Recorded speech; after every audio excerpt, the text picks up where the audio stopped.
All right. How are you doing, Claudia? I'm doing good. All right. So welcome everybody to video number 3 of our energetic communication series. We're really excited to dive in a little bit more deeper into energetic communication with this month's topic of communicating through trauma. I'd like to have Claudia introduce herself. Yeah, thank you, Raynelle. And welcome back, everybody. We're really excited to have you. Thanks for tuning in to our communication series and energetic communication. I'm Claudia, as some of you may know, and I'm an energy worker and curandera. I work out of Community Well in San Francisco's Excelsior District. I work primarily with young professionals of color who are looking to cultivate their intuition and their inner wisdom. I work with the collaborative coaching approach, and I also work with reading and clearing the 7 energy centers of the body, otherwise known as the chakras. So, yeah, that's pretty much it for me. Great. And I'm Raynelle. I'm a transformational coach. I started Rino Consulting Solutions in 2016. And it's a nature-based coaching and consulting firm. I help diverse leaders in the social sector continue to create change in the world and help them increase their capacity to do that without the emotional overwhelm and burnout. And we also do this by practicing self-care in nature. So you can find out more about us at the end. We'll tell you how to follow us or get to our pages or whatever, follow us on. Yeah. So I really wanted to get started on this. We are on video number 3.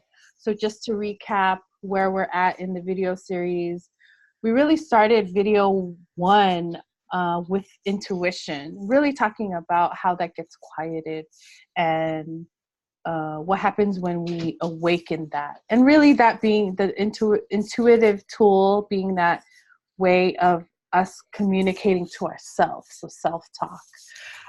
In video number 2, we went from looking at ourselves and how we self-talk and use that intuition for communication, and then dive into what happens when somebody else is in the room. They have their own thing going on. I got my vibration and my intuition going on and energy, and then they got something going on, and what happens when we interact. So if you haven't seen those 2 videos yet, we do encourage you to go back and view those, as we've started from intuition, interpersonal vibration. Now we're really going to dive into something that's really could be, it's a really important piece for us, is communicating through trauma, the piece of trauma. So we really want to look at energy and communication when trauma's involved, or what that is. So just to know,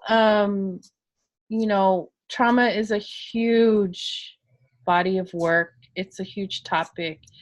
And what we're really doing here is just going to start with scratching the surface on energetic communication with this energy of trauma that happens. So to start it off, I think it would be important for each of us to just really define for ourselves what trauma is, what trauma means to us. So maybe Claudia, you could get started on your perspective on that. Yeah, so thanks. I think trauma is definitely, I just want to echo what it is that you're saying, because trauma is one of those topics that there's no way that we would ever be able to fit everything that trauma entails into a 30-minute video or 40-minute video. So we're really just scratching the surface here. And really, like, some people dedicate like their life's work to trauma. So just want to kind of like set this expectation in that way that we're just going to be doing a broad stroke over trauma. But when I think about trauma and what happens to our energetic body is something happens, or so it's an event or events that happen that damage our energetic body, like whether that be one of the chakras becomes out of balance, or really it's something that really like takes a toll on us, right? Like we lose part of ourself, our energetic body, and it really taints the way that, sorry, my dog really wants to be on the shot, really taints the way that we see the world. There's a filter now in the way that we relate to ourselves, the way we see ourselves, and the way that we see others in the world. And I think often that can cause a lot of undue suffering. It really can get in our way. That's kind of like what we call the energy blocks or blockages. And in the way that we relate to others, it really can cause a kind of like hijacking, if you will, of like sometimes, you know, where I'm just thinking like sometimes with our partners or with our friends, we're like, how did we get into this fight all of a sudden? Like what just happened? So like that, there's all of a sudden we're both going in another direction and we didn't even mean to. So that could be like an effect of trauma. So so it's you're almost like saying that there's a weight there that causes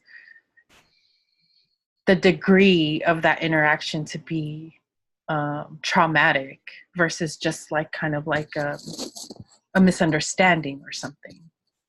Yeah, I think when something happens to us at any point of our lives, then that is traumatic, then we begin to relate with a filter from that trauma. Like something is decided in our story in that moment, and then we start to relate to others and ourselves in that way. Okay. Yeah. So what I'm hearing is more of like the triggers from the trauma. So there are aspects of the trauma that you're saying, like, okay, an event or events have happened, and as we move along our lives, sometimes those events have happened to impact us in ways that can trigger that story again. Yeah, exactly. Okay, cool. Yeah. And so for me, I mean, I totally get that, and I see that, and also the way that I kind of speak about what trauma is. It's almost like, you know, there are different things that happen to us through our lives, but it's to the point where our spirit is impacted so heavily, like almost like you know, traumatic events can actually break our spirits, impact our spirits so much that we're just like not who we are in essence, in our higher self. And so it really impacts, you know, maybe that integrity of like what our higher spirits are. And it just like, without it being processed or understood, I also speak about it as sometimes that creates an energy, just like you're saying, these stuck energies, they can create these energies that kind of like live within us. And the memory of that trauma can bring it back up to the surface. So oftentimes we're taught to like, you know, cope with it or put it aside for the moment, not process it or recover from it. And so if we haven't done that work, we could get triggered to bring that back up to the surface. And we either have another opportunity to process through it, or we react to the best of our ability at that point. Yeah. So yeah, such a huge topic. And I also want to mention there are different types of traumas that we can get into, but we're not really we just don't have the time to unpack that, but we really do want to find a point later in the series or continue a series on specifically trauma to get to other areas. And so there are other traumas, just like what you single event traumas that can be like a natural disaster or like an accident or things like that that are there. There's intergenerational trauma, which has a lot to do with like our ancestral traumas. There's also historical trauma, what has happened throughout history that impacts us now. And there's also this collective trauma, what we all go through together. That's another level of looking at trauma. So we won't want to disregard that. We're not going to go there. We just want to say we acknowledge that there are many different types of levels of trauma. And today what we're really focusing on as part of this series is that scratching the surface of communicating when that weight is there. So with that, I think it's also important to discuss, like, maybe Claudia, you could share a little bit of like, why is this even important for us as practitioners? And I also want to name like women of color practitioners. Mm-hmm. Why is this area of communicating through trauma so important for us to discuss? Yeah, I think we all experience trauma on some level, and we kind of talked about the different levels of that. And as I mentioned previously, when we do experience trauma, and then we're coming from that part of our story where we begin to relive it and reenact it, it can cause a lot of suffering, I think. And part of, or the reason why I felt really compelled and I felt that it was something that was really important to talk about is because not only have I personally experienced traumas, but I come into contact with it a lot in that we talk about it amongst my friends, or we talk about it in the room with my clients. And it's really unique in that when we're in a trauma response or when we're being triggered, we often don't know that it's happening. And so it's really sneaky in that way. It's very sneaky. Because we're just thinking, like we're in our survival mode. Mm-hmm. And we're thinking, okay, I'm doing my best, of course. I'm doing what it is I need to do to get through these situations. And often there are not many places in society that will say, hey, like, are you okay? Do you need to process this? How can I support you? And really recognize that we actually are in a trauma response. So yeah. I felt that it was important to talk about because I've had my own path to recognizing it. And I wanted to share. And it's not that I feel like I'm the expert in any way, but I felt like it was important to bring into the greater conversation with you and in our community as well. Yeah. Yeah. So I think the one thing I also want to say is I've also seen trauma approach, which, it's approached in very many different ways, but in places that I have seen, there are ways or strategies that will say, well, we want to minimize trauma. We want to work with our clients and just kind of like minimize the trauma that they might be experiencing when they're with us. And then there's other approaches where, like particularly for me as a service provider, I have worked with communities, students, community work where trauma was very much at the forefront of the everyday work. Some of that approach might be there where it's just like, okay, well, like, how do we minimize the trauma of our programming so that we're like aware that that's there, but we're not focusing on it. Whereas, you know, as a coach too, like what I've learned and what I try to help and support people in is to actually face it head on if the time is appropriate. So not so much, not so much minimizing it in the workplace, but recognizing it, like you said, being able to recognize that you have been triggered by something that may come from a traumatic story from something else. That weight of that trauma is being triggered. So being noticing like what happens to you when you feel a trigger, and then understanding what you need to do for yourself in order to manage it in the moment and find a plan to recover from it afterwards.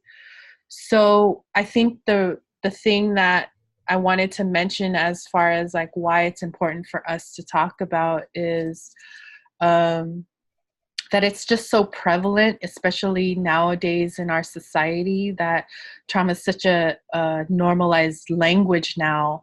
I do want to acknowledge and recognize that there, just even like talking about trauma all the time can be traumatic, that we also are very focused on the healing, and that the pathway of communicating through the trauma, getting like head on, communicating through, the point is to really heal from it.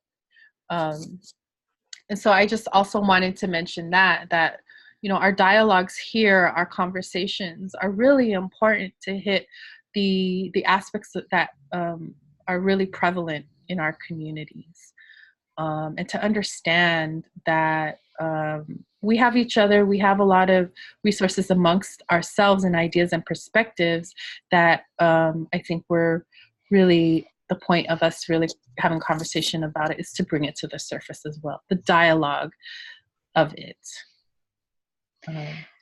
I did want to just emphasize, because something that was coming up for me when you were talking too is like one big piece of working with trauma is really what feels really important for me is the seeing part of it. I might be jumping ahead a bit, but really being seen. I feel like trauma happens when we're not really seen for our truest essence.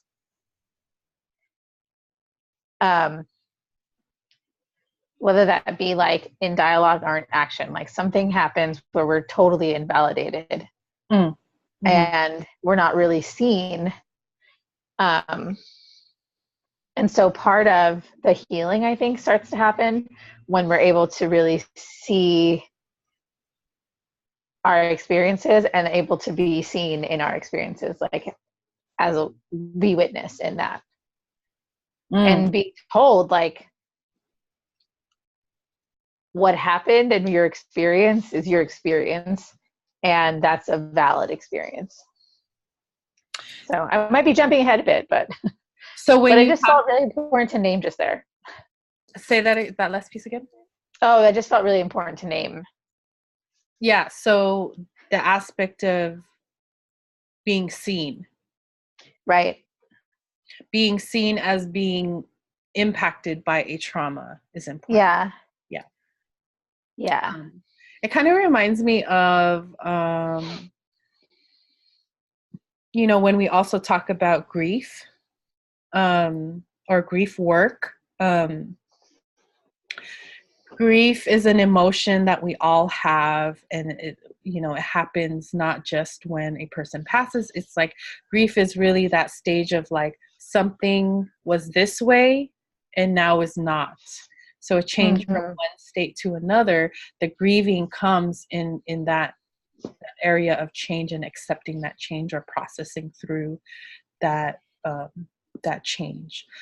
But grief is also really, to me, closely tied to trauma, because grief is one of those things that isn't really honored as being allowed enough time, or even being allowed to be talked about an emotion that you're having.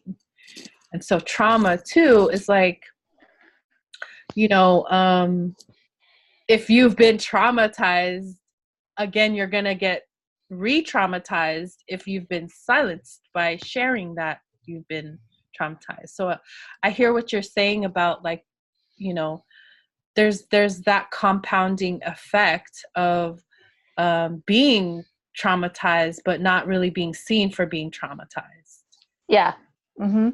So, you know, it kind of like begs me to question for you, Claudia, if you're willing to share, you know, how you have recognized that trauma is there with you, and, you know, what did you do after that recognition? Yeah, I think the most recent and most present example for me has been with, so um so as you know, I'm pregnant, right? Like, I'm a month from my due date. And about 2 months ago, um I was coming home from school and I was in a car share, and it was raining and it was during rush hour traffic, and we got into a car accident. Mm. And immediately what I ended up doing was just going into like what needs to be done, like what's on my checklist. And I didn't realize, I think, how truly scared I really was in that experience, because I was like just in survival mode. I was just basically like, I got to get home. I got to get to the doctor. I got to do my homework. Mm-hmm. And then I started to realize that I was like, different things were happening. Like, I wasn't able to concentrate. Like, I couldn't sleep. And then my friends started to check in on me and were like, hey, like, are you okay? And then I really started to realize, like, you know what, I'm not okay. And a lot of that was because I was like, this thing happened, which is the impact of the car accident, right? And I was like, I felt completely like helpless in that moment. Like, I was like, I couldn't protect my baby in that moment, which felt so, I felt completely powerless. I kept going over and over in my mind. I kept going over and over in my mind, what could I have done differently? Like, what could I have done differently so this didn't happen? Like, I was trying to take responsibility for something that like was clearly I wasn't responsible for. And then also I was like trying to take on this role of an adult, and like couldn't tend to the little girl in me. Like, not just my baby, but also like the little girl in me that got scared.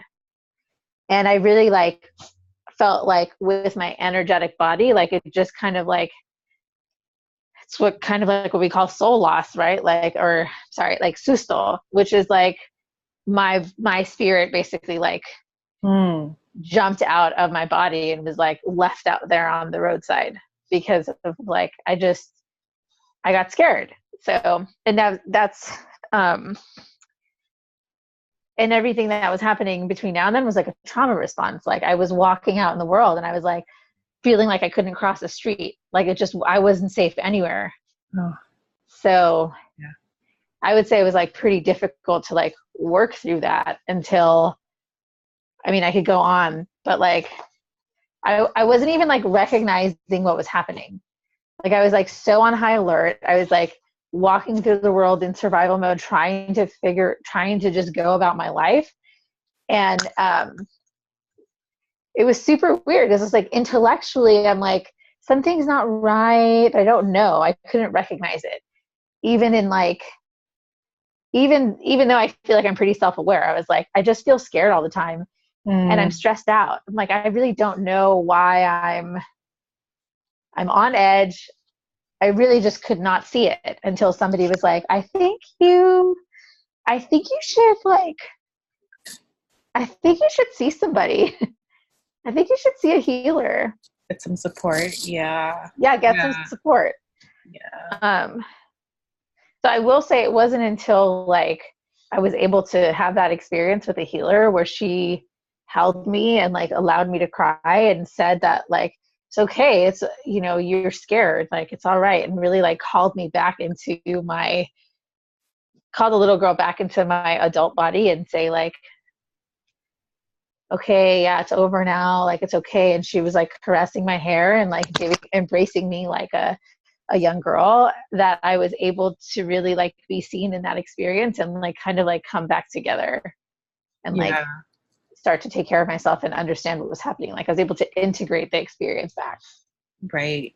Right. So it was almost like your ability to communicate with your spirit as your body was just disconnected because of the Yeah. traumatic event. Yeah. So what needed to happen was, so this word really stuck with me when I was learning and listening to how other people approach healing through trauma. But that exact example of you having to go to the healer and sort of go back to your younger self, your child self, is this form of reparenting. Like, Yeah.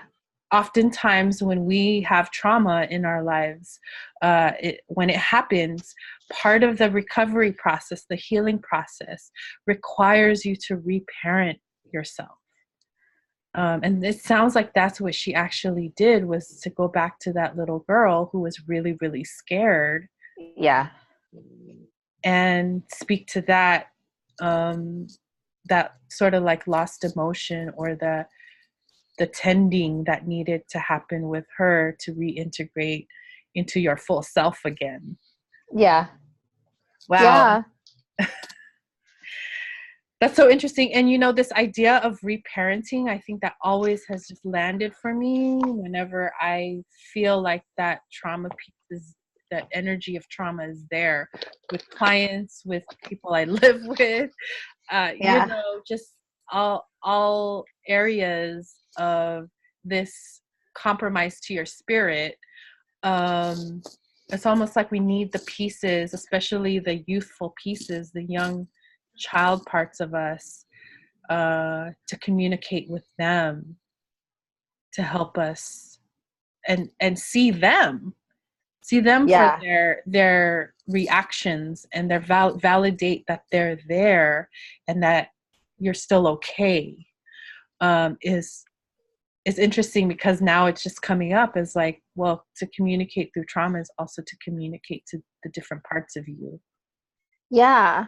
And I think the biggest lesson or one of the bigger lessons for me in this experience had been the attunement to myself. Like because I wasn't able to see what I needed,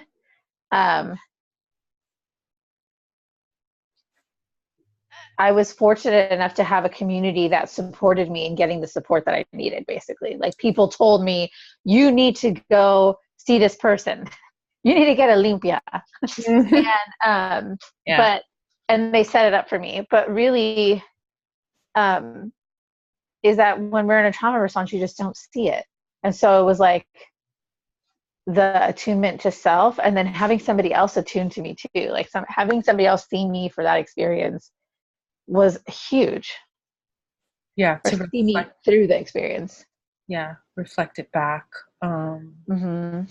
And this idea of attunement is so powerful too. It's just like meeting you where you're at. Like, so one important piece that I'm hearing is also how important it is for us to stay connected to our community, who knows us, who is there for us, who can recognize. Maybe they might not have these as their words, but they might recognize when our spirit is out of us and something Yeah. is not right. Yeah. So I think that's the other piece that I've heard a lot too is, you know, we are constantly in different levels of having trauma around us, experiencing trauma. One of the most important things is to be connected to your community, to have people to reach out um, to even just have that opportunity for them to see and recognize what you might not be seeing for yourself. Yeah. In that. Wow. So, you know, I just want to say thank you for sharing that story. You know, as a mother too, like I know that feeling of not having control is just so real. And growing this new human in your body with that kind of incident is definitely not to be taken lightly. And Mm-hmm. you know, I'm really happy that you are safe, you're okay, and that you were able to find your pathway to heal through that and reintegrate into your whole self. Thank Um, you. yeah, so I feel like we were even able to cover some of that, an example of what it might be like to communicate to yourself through the trauma and then have other people around you be able to communicate for you. Given that that spirit has been knocked out of you, Yeah. to be able to reintegrate. Whew. So much. It is. It's a lot. And I do want to recognize that we could we could go even deeper. We could bring people on and share more stories. And we Yeah. really hope to be able to provide more resources for that as we continue creating content and talking about topics. I think trauma and healing is an important pathway to continue our dialogues and to offer that perspective, maybe tools and resources coming up. So I don't know, how are you feeling about what we covered, Claudia? Well, I feel like it was just like what you said, to be honest. Like, I'm like, wow, I mean, there's just so much that we could say. Um, and so many different levels. And I am really looking forward to creating more conversations with everyone, and then the two of us as well, talking more about the different levels in the future for maybe future uh, series, topics, workshops, etc. But I think today we were able to hit some points, which is recognizing trauma responses in ourselves, having the people who really know and care about us and like can be very clear, like, okay, it's like, it looks like you could be having a trigger right now, like, and really being clear about like, how can my community really support me?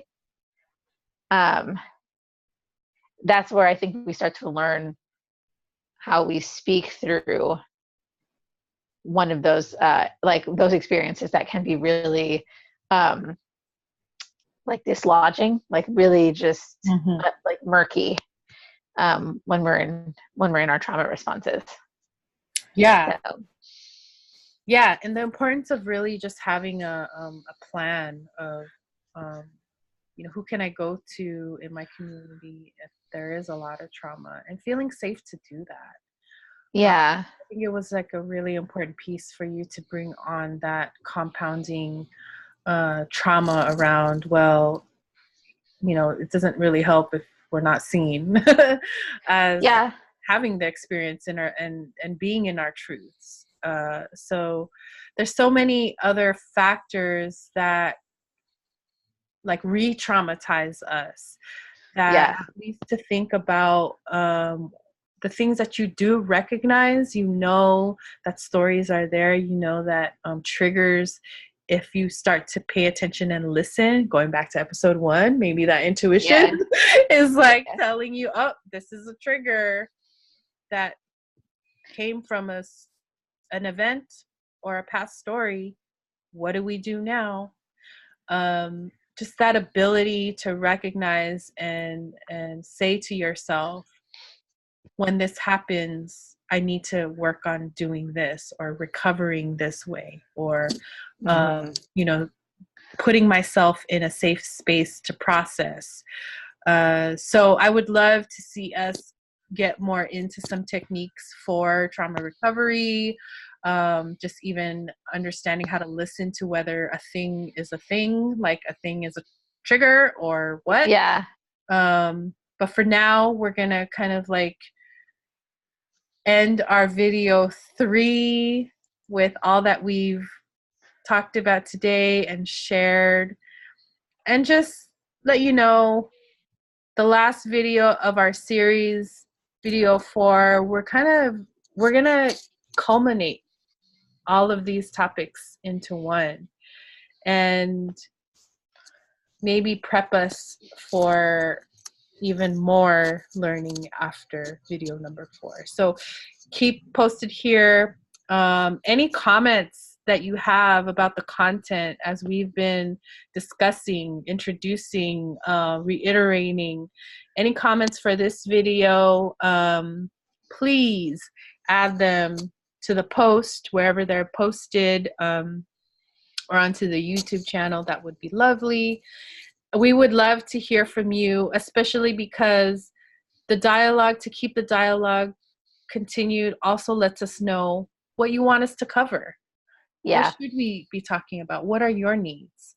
Where do you want to grow? What perspectives do you want to hear on certain, it doesn't even have to be just energetic communication. We're practitioners. We help people through transformation, inner wisdom, all of these things. Comment below and let us know what you would want us to talk about. That would be lovely. And we also just want to thank you for hanging in there with us. For those champions who have gone through 1 through 3, we got 1 more to go. Yeah. keep us to here. And yeah, anything else you want to say, Claudia? Yeah, I just want to let people know, if you've seen the other videos, you know where to find me. Also, we'll be including a link in the description. But where you can find me on Facebook. My business page is under Claudia, and then it's at Claudia Parada Holistic Coaching. And on Instagram under La Clandestina. So that's LA__clandestina_. And my scheduler is normally on there, although I will be on a maternity leave. So meanwhile, you can catch these YouTube videos to get your fix of me. And otherwise, I'll be doing healing sessions out of Community Well in San Francisco. Yeah, I'm so looking forward to meeting baby. I'm looking forward to meeting baby too. Home stretch, Claudia. Yeah. Great. So as I introduced myself at the beginning, I'm Raynelle, and my business is Rino. That's RINO, Rino Consulting Solutions. You can find that on Facebook. I post videos up there and other good stuff that I do. On Instagram, my handle is Hike It Out Coaching. As I mentioned before, I have a nature-based company. So I'm taking my clients out outdoors during their sessions. I do healing hikes for groups, organizations, and teams, and a lot of leadership development as a consultant. So hit me up. I would love to hear from you on any of those platforms, and maybe see you on one of my hikes. I don't know. The next one is in, April, early April. So check that out. Again, thank you. Thank you for tuning in and listening. All right. Bye, Tekun. Bye. Thank you.